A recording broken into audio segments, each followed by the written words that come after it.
Hello everyone, welcome back. My name is Brad Young and you are watching AttilaGames. So for today's deck tech I'm going to be using a program called deckstats.net. It's the online program that I use to build all my decks with, especially when I don't have the cards in front of me. It's really good for going over decks, building decks off of my phone and on the fly, so on and so forth. It's also a bit better for laying out the cards for these deck techs than Cockatrice is. You can actually see the list all in one place and actually read the numbers of cards and hopefully be able to see the cards that I'm playing. At least better than when I'm showing you the deck on Cockatrice. So, as everyone knows, Bloodbraid Elf and Seething Song are both banned in Modern. Jund is never going to be the same. Storm may not be able to continue. I don't know if Pyromancer Ascension is going to be the new thing or not, but it's no Seething Song. So, as everyone knows, Bloodbraid Elf and Seething Song are both banned in Modern.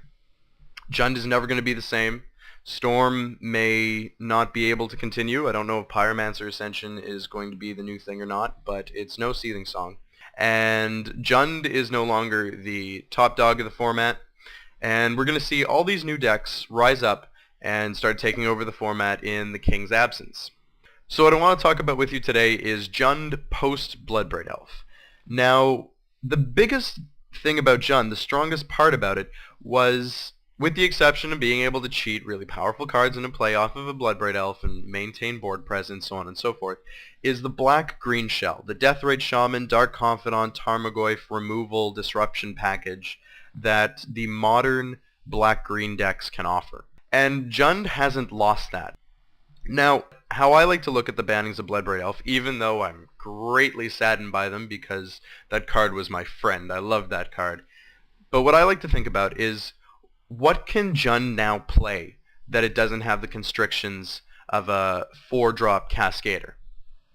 Now we can play things like Profane Command because we don't cascade into them. We can play different cards that were not good to cascade off of a Bloodbraid Elf. Now, some of the lads that I playtest with and I sleeved up a deck very, very similar to this. This is actually my 75 cards, and the other two were 1 to 2 cards off of mine, mostly cards in the sideboard. But we sleeved up this list for a PTQ back last weekend. And we all did very well. 2 of us placed in the top 8, myself included. Wasn't actually able to make a run for the gold, but what are you going to do? It was a great, great deck, good day. So I'm going to go through the list with you right now. We still have the 4 Deathrite Shamans, the 4 Dark Confidants, the 4 Tarmogoyfs. Eternal Witness, it's a redo of the way that we were building Jund before. We were playing a single Eternal Witness to be able to buy back our disruption spells and our creatures and all that. Now that we don't have Bloodbraid Elf and we've exchanged that card for a couple sorcery spells and planeswalkers, we're a little bit more threat light than we were before. Not to say that we don't have threats, but we have less of them. We have actually 2 less creature threats in this deck, I believe. So without those, we have Eternal Witness to be able to buy back our cards, get back our Dark Confidant, so on and so forth. This card is really, really good. And before the Deathrite Shaman opened up onto the modern scene and Jund changed so much, Eternal Witness was actually being played in the deck quite a bit. We've moved back to Kitchen Finks because when the format switches, a lot of players like to play burn decks, and Kitchen Finks is really, really good against those decks. It keeps us alive, basically, when all we're trying to do is just that. We just want to stay alive until we can drain them out of cards, we're at a healthy life total, and then just beat them down as quickly as possible. And Kitchen Finks does both of those things very, very well. We have a single Olivia Voldaren. This is a card that used to show up in a lot of Jund sideboards. I now believe that it's a great main deck card to replace Bloodbraid Elf with. It does die a lot, but the thing is, we have so many cards that just need to die on the spot. We have our Deathrite Shamans and our Confidants and our Tarmogoyfs and all these cards that our opponents need to kill immediately. Olivia Voldaren does die to a lightning bolt, but she is another card that needs to die immediately. And opponents' bolts and paths are already being pointed at our Deathrite Shamans and Dark Confidants and so on and so forth.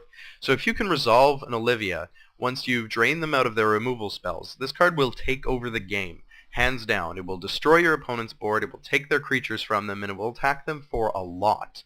And these are the kind of cards that Jund wants to be playing. Very powerful, game-winning cards. This is what we want to be doing at the top of our curve now.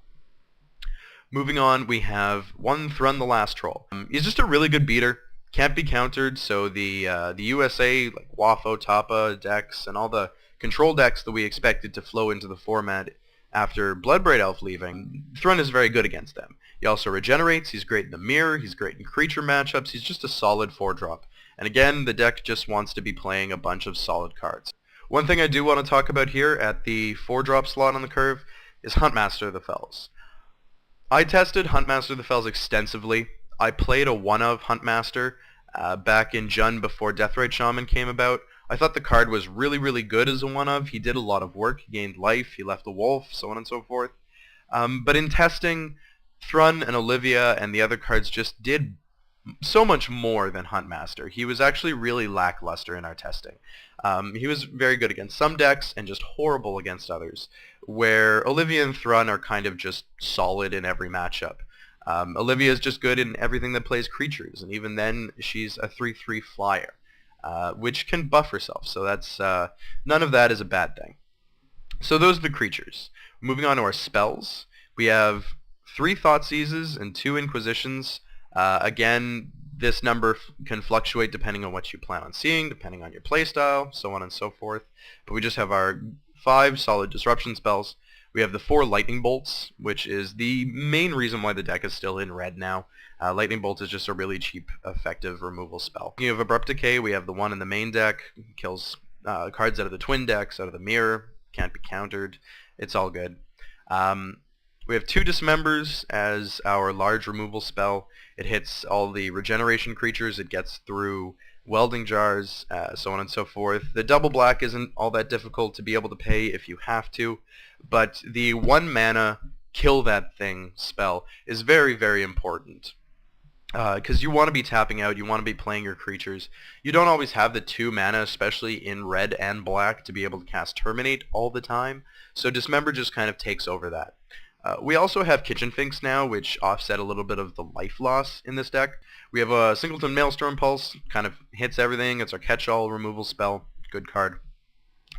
Now, we can now play Profane Command now that we don't have to worry about cascading into it. This card is the absolute nut. If you're not familiar with the card, it's like the commands, it's choose 2. Target player loses X life. Return target creature card with converted mana cost X or less from your graveyard to the battlefield, or target creature gets -X until end of turn, or up to X target creatures gain fear until end of turn. So this card is just a very, very good tool for the Jund deck. It can kill things, it can kill your opponent, it can push your creatures through other creatures, and it can bring back cards. So at the same time as you're killing your opponent's Dark Confidant, you can be bringing back your Tarmogoyf. It's a very, very powerful card. On the weekend, one of the guys in my test group, Ben, he was playing against Pod. He cast a Profane Command, had his opponent lose X life, gave all of his creatures fear, and he pushed through for something like 18 damage and just won on the spot. So this card is very powerful, and I'm really excited to be playing with it. It's a really good card. So we moved up to the full 4 Lilianas. She's very, very powerful in this deck. She doesn't get sided out all that much. You really just want to be harming your opponent's hand. She's another removal spell. She's fantastic off of a Deathrite Shaman on turn 2. She's just really, really good for this deck. And now that we don't have to worry about really cascading into multiples of them off of a Bloodbraid Elf, we can play the full 4 so that we can always have one. We can always kill your opponent's creature. If they kill it, we have another Liliana waiting, and we can just grind our opponents out with the advantages off of our Planeswalkers. The lands really haven't changed that much. We're still running the 8 fetch lands, the 4 Blackleaf Cliffs. We have a single Blood Crypt. We moved up to 2, we have the Stomping Ground, and we moved up to 2 Overgrown Tombs to be able to play out the Kitchen Finks, really, because the double green can be a little bit of a problem. So now we have an extra green land in the deck. We moved down to 2 Raging Ravines and up to 3 Treetop Villages, just because Treetop Village is better at attacking in the early game if you need to race. We're a lot less aggressive now than we used to be. as well, so you're not always just going to be getting to 5 mana, animating Raging Ravine, and just getting there because we don't have things like Bloodbraid Elf and so on. So Treetop Village blocks better than Raging Ravine does, and it's also cheap. So you can actually just keep getting in there with a cheap beater as opposed to having to use all of your mana to be able to swing in with one land. And then last but not least, we have 2 swamps and 1 forest as our basic lands. So we're going to jump into the sideboard. It's over here on our right. We have the 2 Fulminator Mages, good against Tron, the Mirror, anything that's trying to use lands to kill you. Actually, I bring them in against Infect and things like that, just to blow up the Ring Moths. We have a single Jund Charm, which exiles graveyards. It's a Pyroclasm. It can also buff your creature if you're trying to race them. So if you have it in the deck and you don't actually need to wipe the board, you can just give your creature +2/2 and then just, start attacking. It also happens at instant speed, right? So you can buff your guy and block. So Jund Charm is just a really good card. I like it a lot more than Rakdos Charm, just because Jund Charm you always want the effect in the matchups where you bring it in, whereas Rakdos Charm is kind of like, it can be good in the matchup, but it can be a dead draw at the same time. Like, it doesn't do exactly what you want it to do, whereas when you bring in Jund Charm, you have the card that's always going to do what you need. We have the other Maelstrom Pulse as another catch-all for Pod and so on and so forth. We have a single Spellskite for Twin, and also for that Slippery Boggle deck that plays all the enchantments.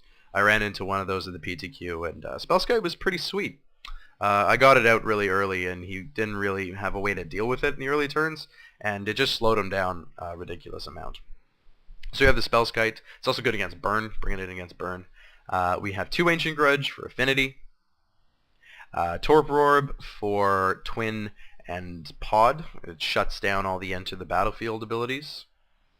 We have a Thundermaw Hellkite.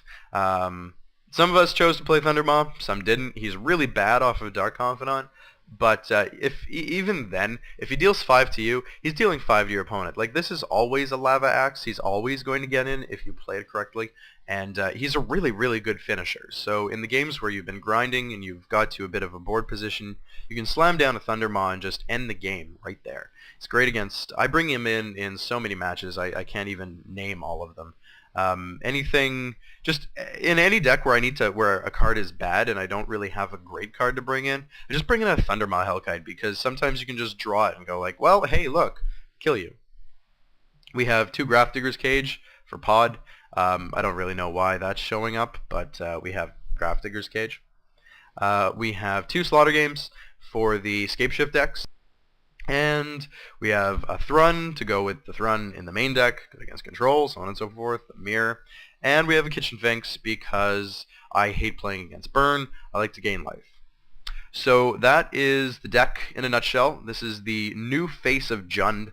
I think it's very powerful. I think this list is next to perfect. It's about as good as it can get. And so we're going to jump into some games, show you what's what, and yeah, long live the king.